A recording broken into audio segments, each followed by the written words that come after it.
Hey everyone, welcome back to Throwin Down with Jess and Lily. I'm Lily Caffey-Levine. I'm Jess King. And we are going to get into it on the big topic of college athletics and where they are going with everything going on right now. But first, we're going to just jump right into our bubble, COVID, weird fake sports updates. Jess, you want to start us off? Yeah, I just also want to say that I think that our intro, I love our little intro. Obviously, we have to introduce ourselves, but I feel like if you can't differentiate between our voices and if you're watching the video on YouTube, our faces, I don't know how to help you guys anymore. But in sadder news, let's talk about baseball. So I like all of us. Rewind the tape. Back, I said, I think by the time we record this podcast next week, the baseball season will no longer be a thing. It will have been canceled. And I wasn't all wrong because, well, I'm wrong. But on Friday... You should be right. I was close to being right because on Friday it was reported that in a brief I don't know if there was a brief that said that the baseball season could shut down as soon as Monday if positive tests jump. So and then Rob Manfred was like, and then he said quickly. And then so I was like, oh, I think I might be right about this one. And then Rob Manfred said, I'm not a quitter and there's no reason to quit right now. However, I can think of about a million reasons to quit. Specifically 13 reasons to quit right now, being the lives and health and well-being of your players. Joke not associated with 13 reasons why, might I add. Just 13 reasons why you should quit, being the health and safety of your players. But I don't know what's going to happen with that. Yeah, so what's going down right now, if you live under a rock, guys, Cardinals games have been postponed, similar to the Phillies games that have been postponed because of coronavirus outbreaks like that everybody probably saw coming. 13 of those players and staff for the Cardinals have coronavirus now. Cespedes actually opted out in terms of the Mets, and I mean the Mets have their own set of issues that I really can't emotionally talk about right now because I just drove back from Atlantic City. I'm not doing well. I'm out a couple $100, and the Mets just depress me every time I look up at a scoreboard.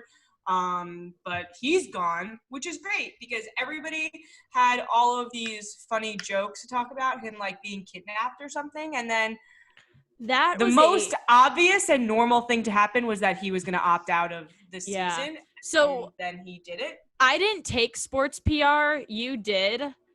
I don't think that's it. Whatever that was, that ain't it. Like that, there's no way. What was that, Sunday? Was that Sunday or Saturday? I don't know. I think what it was days Sunday. Are anymore. And it just felt like the longest day ever. Like on Twitter, I was just like this on my phone watching the Mets trending, and I was like, oh, what's going on now? Like, I don't even want to open this. Obviously, I clicked on it because I hate myself. And I was like watching everything kind of flow in, and I felt like I was an hour behind the news as it was coming out. And the Mets were like, nothing's wrong with him, but we really don't know where he is. We have a game to play. His room's completely empty, and nobody's been able to talk to him.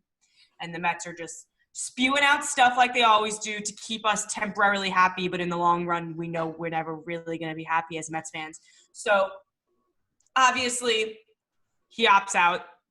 The Mets are giving us random information. He's fine, but we're not fine. Like, they never will take responsibility or, like, there's no accountability, I feel like, in that organization. That was a really bad way to go about reporting that you don't know where a player is with, like, we don't know if he's okay.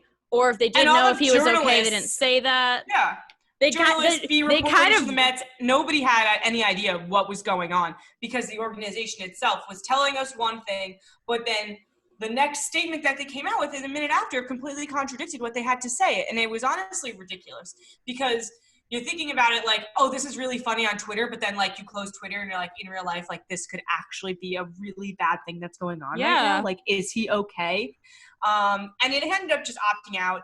I mean, if they just stayed silent for like 45 more minutes, they might have been able to figure that out before they reported. And it just leaves a bad taste in your mouth as like a fan of baseball, as a fan of the Mets. But like, I feel like if you're a Mets fan, this obviously didn't surprise you because it did not surprise me. So I don't know. Other than that, the MLB is still a dumpster fire. The Red Sox can't keep, just like in personal news, the Red Sox can't keep it together for 2 innings to hang on to a 2-run lead or 1-run lead. So it's crazy. Things are good. Sometimes I think maybe I should just turn off this Mets game. So they were up and I think this was Saturday night. And I was like, yeah, let's just turn the game off. They're up 6-1 or whatever. Sorry, my brain's dead and I just cannot stare at the screen on my phone anymore, guys. I was like, all right, they're up, whatever. Maybe we'll just turn the game off, put a movie on. It's Saturday night. And never turned the game off. By the 9th inning, they blew it. That was the Red Sox. I wish I turned the game off and just went to bed, and then in my dream, I would have been having a great dream. You would have been happy for 8 hours. That the Mets probably won, but then I woke up and saw that they shit the bed again. So whatever. Yeah, the Red Sox. They had a 1-run lead against the Yankees. It was 2 nights ago, which would have been Sunday night, and we watched, and it was great. And 2 days Devers, ago was Sunday? I think so. Devers hit a home run, gave them a 1-run lead. We were like, all right, this is great. It was tied for a while. Devers hits the home run. We're like, oof, it's the top of the 8th, the bottom of the 8th, whatever it was. And then there went the Yankees, and the Red Sox lost. Doing the things we do. So here we go. I don't know who takes the cake for the worst person in the MLB right now. Who do you think? The Mets as an organization. Who are your nominees? Or Rob Manfred. I really don't know what to say. But to be honest with you, here's my 3. And I want everyone who's listening to maybe jump into our comments when we post this and let us know who you think the worst person is. And here are the 3 options that you guys have. The Mets, Rob Manfred, and Derek Jeter. And I'll dive into that more right now. So you're gonna get a lot of different fan bases with very different. I'm gonna get there. all you guys fired up. All the New Yorkers are gonna come at me right now. Okay. Let's hear it.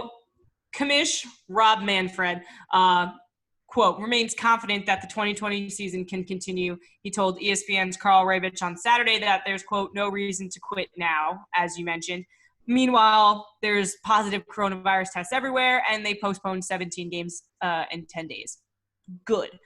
So after all this drama went down the first time around with the Marlins, here we have the man, the myth, the legend, Derek Jeter, kind of saying that, hey, my guys really aren't doing awful things, so the court of public opinion should shut their mouths on the Marlins and their bad behavior because it really wasn't our fault. And this is what he said, quote, we've made mistakes. Our guys were not running all around town after our game in Atlanta, so I need to ask that stops.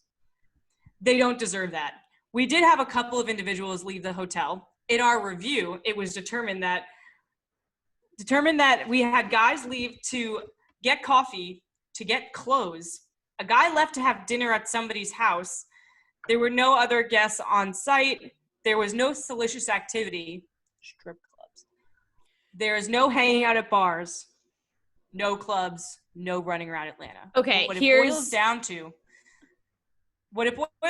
on this particular trip was that guys were around each other. They got relaxed. They let their guards down. And so on and so forth. Here's my only thing with that. If that's true, which for benefit of the doubt, let's say it is, it's still too many variables. I was just going to say, isn't that still against the rules? So one person goes to someone else's house for dinner. Who has that person come into contact with?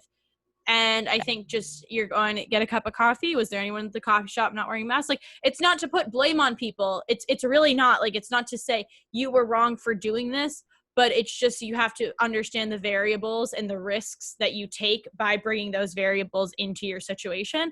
And if we're trying to do this thing, we're trying to bring back sports, we're trying to do baseball, not in a bubble format, everyone needs to be very aware of the variables they bring into their situation when they do something like go get a cup of coffee.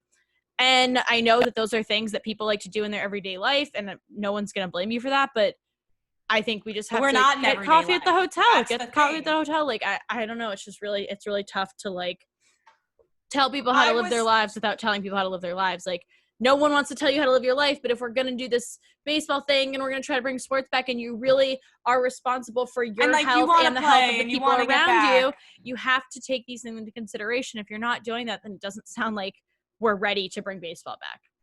Until we come to terms with I was really never a fan of the bubble idea, and like obviously I want sports to come back too. We studied 4 years in college, sports communication, and neither of us have jobs now. If you're hiring, we're available. But seriously, I was never a big fan of it because I kind of thought that it's a little unfair for the world to expect this entertainment to come back so quickly. And I was like, like they're humans too. Like athletes are people. Why would you want them to be away from their families for that long? I don't think anyone wants to do that. But look, the NHL did it. The NBA did it. The MLS did it. The WNBA did it. The bubbles are happening right now, and they're going really well. And they're working, and it's fun. Yeah. But here we have the MLB just like waking up one day like, yo, let's get baseball back like tomorrow. And then you slap it together, and this is where we're at. But it's like they're still not doing the right thing. I said this a couple weeks ago. Put it like this earlier in the day. I think the reason the bubble is working really well for the NBA and the WNBA, stuff like that, and the NHL is that it gives you sports back, and you get that kind of sense of normalcy like back into your life. But it's done in this bubble format, which is constantly in the news, to the point where we don't forget what's happening and we don't forget that we have a lot of work left to do. And I think that that's super important. And I think just being like, we're going to play baseball and just test everybody all the time and try to take some extra precautions, I think that that kind of isn't acknowledging the fact that life isn't normal right now. And like we have sports in some capacity, which is great for just a way for people to kind of get back in touch with the way that they like consume media, and gives a lot of people their jobs back and stuff like that. But like, let's not lose sight of the fact that there's still a lot left to do. And so I think that that's part of the reason why the bubbles are working really well.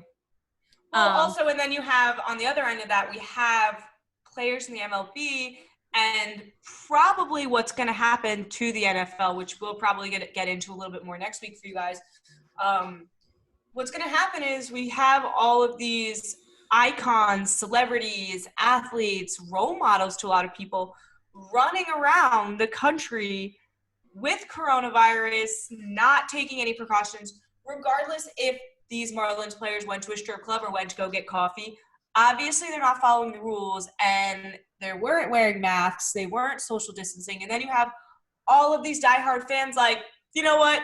If Jeter says it's okay, then it's okay. Like, not like he's saying it's okay, but what the hell, man? The court of public opinion should be freaking pissed off, Jeter. Like, that's what don't affects. Come at us like it needs to stop. Like, either way, y'all are doing the wrong thing, in my opinion. So you know what, Jeter? You can shut up on this one for me. And, like, I always respected that guy, but he is on my hated list. And Rob Manfred doesn't need an explanation as to why he's on the category of the worst people of the MLB right now. And that's like the court of public opinion. It's like, yeah, we don't want to hear from the court of public opinion. You know who's affected by rising coronavirus cases? The court of public opinion. Us, guys. Us. So let people have a say in it, I guess. The right to get tested every single day. 24-hour results. People are getting their results back in 15 days. We don't have that, people. You are not the same as your favorite athlete. Sorry, not sorry. You're just not.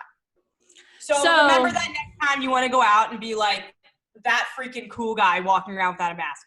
Just so you guys know, it's not cool anymore to not wear a mask. I mean, it was never cool. It never was. It's really not cool. It's just not cool.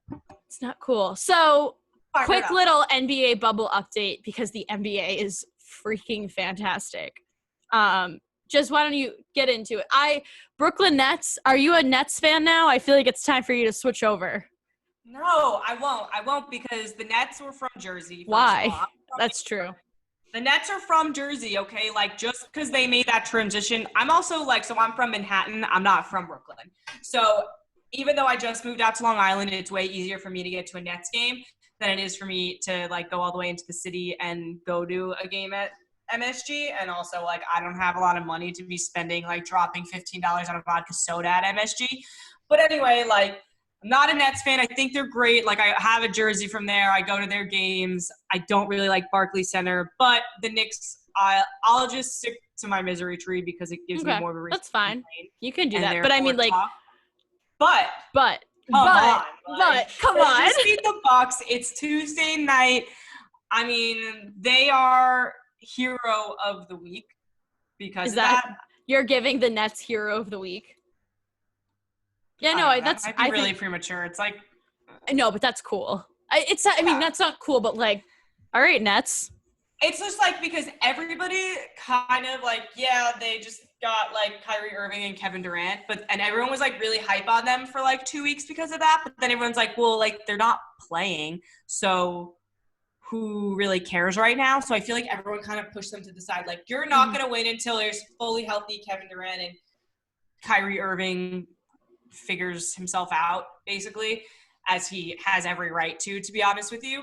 But everyone just really counted them out, and here we go. Like, I mean, whoever bet on the Nets for this, like, buy me a drink sometime. Know what I mean? But anyway, other than that, in terms of bubble news, one thing I thought was super cool, Thunder's point guard Dennis Schroeder has left the bubble because he had a baby. He had his second child. And just so we all know that NBA players can leave the bubble for excused absences, but players who leave for excused absences must quarantine for 4 days upon returning to the Disney complex, as long as they test negative for COVID-19 each day they were off campus. And that's according to the NBA's health and safety protocols. So that's another reminder, like, us as regular people, we don't have the luxury of getting these tests. So let's wear a mask and avoid unnecessary excursions. Lakers clinched the #1 spot in the West, but we all saw that coming. So here we are. I'm excited to watch more basketball. I'm excited to watch more hockey. Sports are on all day. Has been up. The competition has been up. Night one, I was watching the games and I was a little like, okay, couple of air balls that I was like, but they dusted it off. But I think they shook the rust off, and I think things. But that's what I like about the bubble thing is because no one's really concerned about what they're doing outside of game time. They're really super concerned about what's going on when they're on the court and when they're in the bubble. So all that external nonsense is really canceled out for them. Meanwhile, the MLB players have to worry about all this other stuff, and NFL players have to worry about if they're going to opt out or not before Thursday and all this nonsense. But, like, they're in the zone in the bubble, and it's all right. They're doing well. So we're going to jump into our new thing right now, and so we are going to get in a lot of it, to some college sports, some NCAA stuff, because when exactly on August 2nd, which was 2 days ago, the Players Tribune released an article titled #WeAreUnited, and it was authored by the players of the Pac-12. Basically, the article kind of gets in to some statements as to why they are united, relating to the exploitation of Black athletes in the NCAA and coronavirus concerns, among other things. So they stated those concerns, and then they listed the Pac-12 football unity demands to protect and benefit both scholarship and walk-on athletes. Basically, I think they had they had 4 sections, I guess. The first one being health and safety protocols, protect all sports, preserve all existing sports by eliminating excessive expenditures. 3, end racial injustice in college sports and society. And 4, economic freedom and equity. So basically, the health and safety protections get into protection from COVID-19, mandatory safety measures, which include COVID-19 measures. They want to, again, eliminate excessive expenditures and be able to preserve all the sports that they currently have. And then they have, as an example, Stanford University should reinstate all sports discontinued by tapping into their $27.7 billion endowment. They want to form a permanent civic engagement task force. And this is part of the End Racial Injustice in College Sports and Society. They want 2% of conference revenue to be directed by players to support financial aid for low-income Black students, community initiative, and development programs for college athletes on each campus, and form the annual Pac-12 Black College Athlete Summit, with guaranteed representation of at least 3 athletes of our choice from every school. And the economic freedom and equity, they want guaranteed medical expense coverage. So basically, they want to have medical insurance that is chosen by the players for sports-related medical conditions, including COVID-19 illnesses, and they want to be covered for 6 years after their college eligibility ends. So this kind of ensures medical insurance for sport-related things well after they have graduated or used up their eligibility, so that athletes are covered even if they don't have health insurance from their parents or from a job that they have or anything like that. They want name, image, and likeness rights and representation, and they want fair pay, rights, and freedom. Some of this includes distribute 50% of each sport's total conference revenue evenly among athletes in their respective sports. 6-year athletic scholarships to foster undergraduate and graduate degree completion, elimination of all policies and practices restricting or deterring freedom of speech, their eligibility to fully participate in charitable work, freedom to participate in campus activities outside of mandatory athletics participation. They want the ability of players of all sports to transfer one time without punishment, and additionally, in case of abuse or serious negligence, ability to complete eligibility after participating in a pro draft if player goes undrafted and forgoes professional participation within 7 days of the draft, and they want due process rights. Signed, the players of the Pac-12. So this is huge. Let's unpack that. A group of players that are not only saying we are united because of these injustices that have been going on racially and because of COVID-19 and the risks that they're going to assume because of that when their season resumes.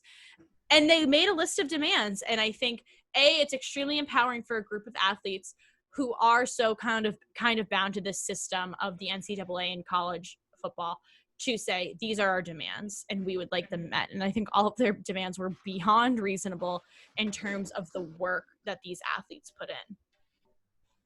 I mean, honestly, I've been waiting for this for so long. Like, when you think about how much power college athletes have, like, you really think about it. On the surface, the casual sports fan really might not think about it. But if these men and women decided, hey, you know what? I'm not going to do this anymore.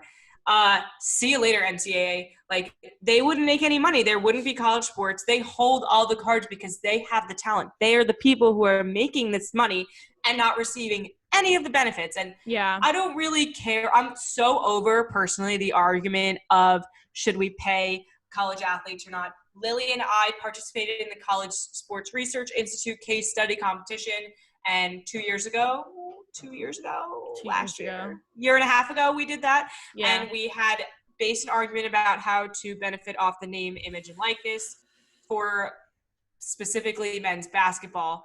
And one thing that I'm a big fan of in this article is the 6-year athletic scholarships to foster undergraduate and graduate degree completion, because that will make so many more college athletes stay to complete their degree. What is the point of having these classes and making them and giving them this athletic scholarship to stay in school and to be at school rather than paying them when a lot of them don't really care about the school anyway, if you know you're going to go in to the draft?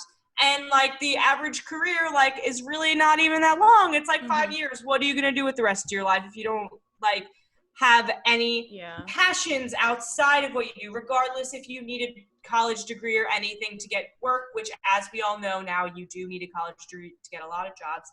I mean, you just want to find yourself outside of basketball. Like we've been harping on in this podcast since we started. Athletes are not just athletes. They're human beings with passions, with things that they like, and families and everything. And in college sports, they're kids. When it comes to these aren't professionals, they're kids. And I think there's so much to unpack with COVID-19 concerns in college athletes, and that there's just, as of now, from what I've seen and heard, it doesn't look like there's a lot of measures that are going to be, I mean, I saw the joke a lot that like conferences are deciding to only play conference games, and people were like, oh, that's right, you can't catch coronavirus from people that are in your conference. So it seems like, I don't know, it seems like the measures might not be the strongest right now. Sports media jokes stay on point. Sports media, yeah. So, and then another thing is that there's the obvious COVID-19 concerns of just like, are athletes going to get sick? I think a few athletes, maybe a lot more than a few, have already tested positive at workouts that have been taking place or from being on campus. They've been working out for way before the NCAA had put in guidelines and safety protocols for COVID-19. So you know what? I think it's all just nonsense. And then on top of the obvious medical concerns and the health concerns happening right now, there has been a long history of racial inequity in college sports. So to go through the numbers a little bit on the representation in college sports, in Division I, 14% of athletic directors in Division I are Black, where 21% of athletes are Black. So right off the bat, with the people that are making the big decisions, the people that are making the big money, do not equally represent the players that they are making these decisions for. Getting into football, which is kind of the big topic of discussion right now with the Pac-12 article, 15% of head football coaches are Black, where 49% of football players are Black. Nearly half of the Division I football players are Black, and only 15% of their coaches who are making the big money, who are making the big decisions, maybe not as much as the athletic directors, but definitely making decisions that affect these players, are Black. So there's a huge disparity in the players, the representation of the players when it comes to making decisions like coronavirus measures, like racial injustice measures. And that's just not okay. It's really just not to oversimplify it, but it's just really not okay that these players are not represented. The players have made it very clear in the Pac-12 article that they need more. They need more from their athletic directors. They need more from the NCAA, mostly from the NCAA, because that's who's making the big decisions. And again, not to oversimplify it, but it's been a long time coming. It's been far little for far too long from the NCAA, from athletic departments, when these athletes, the people that are making the money that the athletes are bringing in, do not represent them in terms of race, in terms of economic standing, and the money is going from, essentially, for lack of returns, going from the pockets of the players into the pockets of the people that are already making the big money. And it's just, again, it's a long time coming. The Pac-12, I think the players that are uniting under this front, I think, are doing absolutely the right thing. It probably was not easy in any way, shape, or form. And the numbers show it. The numbers back up what they're saying, and the numbers back up that it's time for a change. And I just want to make it very clear from Jess and I's point of view is that in saying that, like, will Black athletes feel that they can succeed better under a Black coach? It's really not my place to say. It's not my place to speak for Black athletes in any way, shape, or form. I do feel, though, it is necessary to point out, and that's where me using those numbers is to point out, well, Black athletes need a Black coach. That's not it at all. It's to point out that the people that are making the money and the people that are generating that revenue that the coaches and athletic directors are making money from, it is disproportionately Black athletes making money for white coaches to profit off of. And that's why I just want to, I don't think that I necessarily misspoke earlier, but maybe just it wasn't 100% clear. The work that Black athletes are doing is primarily going into the pockets of white coaches and white athletic directors. And that is purely not okay. To kind of start to wrap it up here, there's been like articles and discussions and stuff that the pandemic that is very much still happening is, in case y'all forgot, is giving the NCAA almost an opportunity to say, cancel the college football season and work out the long history of issues you have of racial inequality. So I think take what you have in front of you, which is a shitty situation, and do something good with it. And right now they're not. And I think they're just trying to like pull it all together. And I mean, sports is in such a place right now between social injustice and an ongoing pandemic. And it's very interesting to watch how each organization deals with that and how every league has been managing it.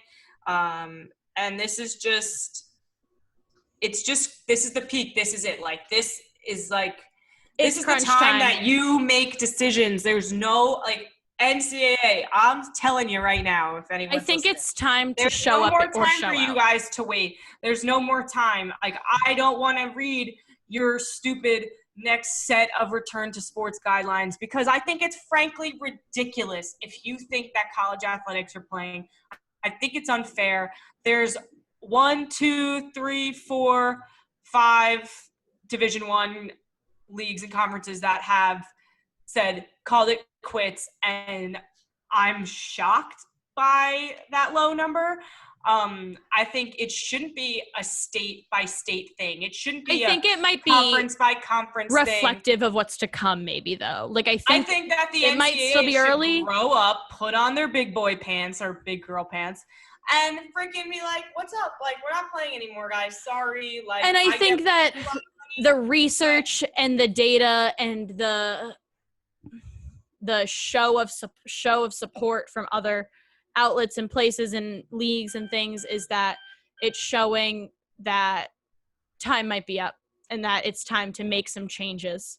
It's really, really getting to the point when it comes to their treatment of athletes. Their treatment of athletes has been broken for a long time. It's becoming more and more obvious because of the pandemic, and using this pandemic to show that those weaknesses and those flaws in the system, and especially when it comes to racial injustice, I think now it's like, all right, it's time to show up or show out. And I mean, seriously, like daily self-health checks. Like, I'm sorry, I don't think they should have been doing that from day one. The NCAA should have daily self-health checks from day one. Mental health, physical health, all of it. And athletes who are this freaking close to getting into the draft, to being that great, and to getting that type of attention are not really going to be thinking, oh, well, I kind of don't feel that great right now. Maybe I should just sit this one out. Because you know what? They were never trained. That one out. Honestly, that just needs to change. It needs to change in terms of COVID. It's needed to change for a really long freaking time. And, I mean, come on. I can't with this guy, Mark Emmert. When we made the extremely difficult decision to cancel last spring's championships, it was because there was simply no way to conduct them safely. Guess what, buddy? I'm telling you right now, here we are on August 4th. There's no way you can conduct that safely. You just can't, because there's so much gray area in this between conferences that have interstate travel and, like, how are we going to go by what one state's doing? I'm here in New York. We have indoor dining at 50% capacity. I can go outside. I always have to wear a mask. But friggin' what the hell's going on down in Florida? Somebody let me know, because I really don't know what's going on down there. And, like, that's just not fair, right? It's like we're watching what's happening with the MLB. The same thing is going to happen to the NFL. And, like, these are just kids that you don't pay any money. The only argument that anyone, in my opinion, had for bringing back professional sports without a bubble, with or without a bubble, is that they're getting paid that much money to do so. And you know what? You're doing nothing for these kids. They're not getting paid. They're not getting paid, and you're asking them to put their lives on the line, which they have been since before the pandemic, and you're asking them to put their lives on the line, not just through their sport now, but through a global freaking pandemic, and you're still not going to pay them a dime. They will not see a dime from what they bring in. They won't. And you know what's interesting? That doesn't make you sick. Turn us off. For the leagues that have canceled the season so far are not leagues where players would be seeing, where they see big money, and not players where the ad revenue and sponsorships, they don't see big money anyways. So and it doesn't even matter. Even like at our small Division I school, our sports teams and athletes were putting in so many hours that even managers of the teams, like if you wanted to manage a team, you wouldn't have been able as a work study job to put in as many hours as you were required to work, because that doesn't count as a part-time job. So how can we still call college sports a part-time thing while also having them do school without giving them that compensation back? This is exactly. It's exposing the flaws. It's exposing the flaws in a system that we knew was already flawed, because you weren't paying your athletes for putting their lives on the line and their health, their physical and mental and emotional health on the line every single day. You weren't paying them then.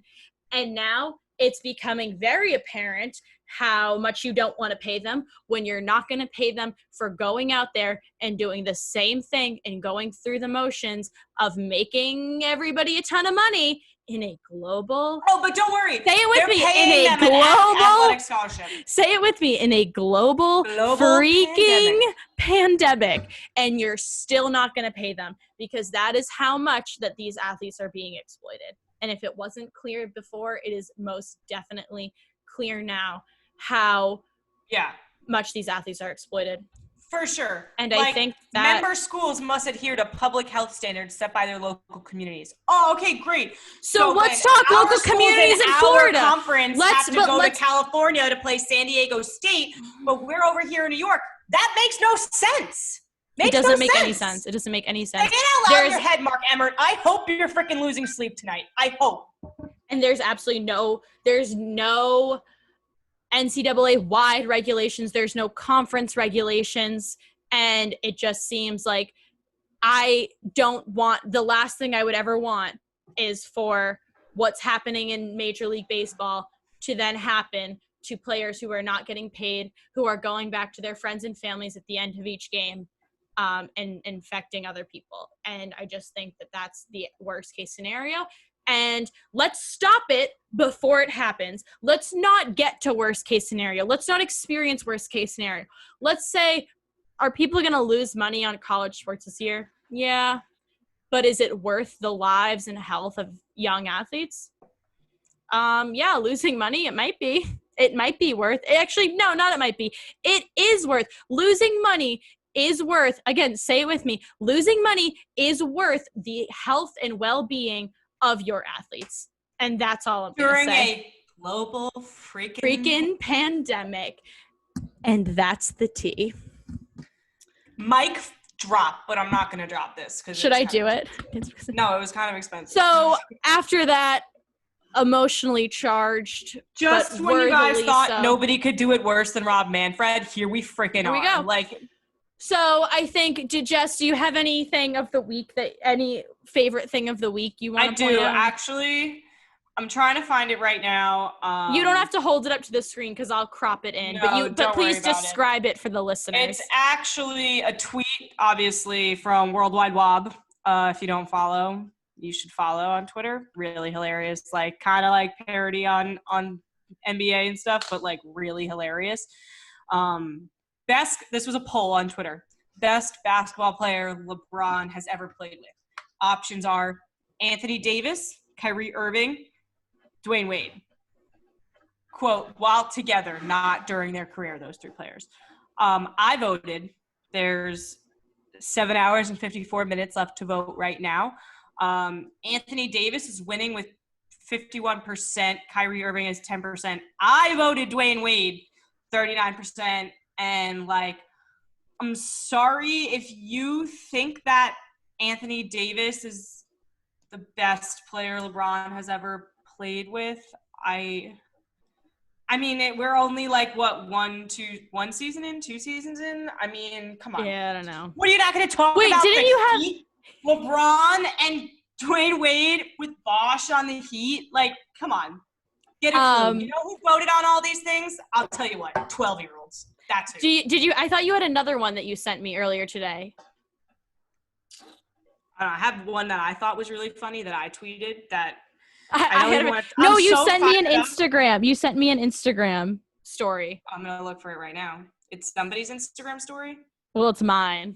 I'll just call it like that. You messaged it to me, and you were like, this is my favorite thing of the week. And I know that sounds very self-promotional. So Lily went to Maine this weekend? Yeah, correct? I was kayaking. I visited my family. Yeah, I was kayaking. Screen? No, I'll crop it in. But describe it for people listening. It's so funny, guys. Lily took a self-timer picture. Yeah, it was a self-timer picture. I balanced it on the kayak. Holding the little flat, the pole? The paddle, and her dad's in the background. And, you really don't see his face in the first picture. And then it's 1, 2, 3 more posts later, zooming in on his face. And she writes, Lily, why? And in the graininess of her dad's face, you could see him looking at her Why? Why He looks so like, what are you doing? Because in the photo, if you're listening, in the photo, I was kind of trying to like take a photo as if, just because it was funny, and I was just like hanging out on my kayak, of me like throwing the paddle as if it were like a javelin. Butchered that delivery. Like I was trying to throw it as if it was like a javelin, and I thought the photo was funny. But in the background, you see my poor father, who's just trying to have a nice time with me, being like looking at me like, what are you doing? No phones at the dinner table, but like no phones on the kayak, Lily. No, but not even that. More so, just like, are you good? Like, are you okay? Like you're causing a scene right now. Yeah. So my 3 favorite things of the week were 3 separate tweets, and they're quick. So I'll just read through them quickly. The first one was baseball news right now reads exactly like that surreal 2-hour window between Rudy Gobert coughing everywhere and the NBA season getting shut down back in March. And I will never forget where I was when during that surreal 2-hour window. I was actually at my desk writing at college, and I thought that was just like a really good way of putting it. My second one was this was after Rudy Gobert scored the first points of the NBA restart. It's Rudy Gobert's world, and we're all just living in it. Like, yeah, boom. That's exactly what happens. You're right. And then the last one is, are you okay? I'm gonna do like a quick silent transition into this. You ready? Seems to me it is no longer a party in the USA. Tweeted that. That I saw that and I was on the floor. I was like, that is so good. Oh, I love it. And it definitely ain't a party in Florida. I'll tell you guys that right now. Ooh, all right. On that note, thank you guys for tuning into another episode of Throwin Down with Jess and Lily. If you in terms of self-promotion, follow us on Twitter and Instagram at @Throwin_down. And this week, and with that, follow our accounts because we love follower count. Yeah, for sure. And this week, trying something new, we are going to link in the description and on Twitter all of the kind of articles we referenced this week and the tweets and stuff, so you can check them out for yourself and read up, get educated on all these different and read up, get educated, and like fall down the reading rabbit hole of I read this and now I want to read this thing, because I think it's always important, and then you'll be a little smarter and we'll be a little smarter, and it'll be great. I hope. So thanks for listening once again, and we will see you next time. And Jessica King, it's never just sports. All right, thanks for tuning in. Never call me Jessica again. Oh my Jessica? God. Oh no, you didn't like it. All right, thanks for tuning in, and we will see you next time.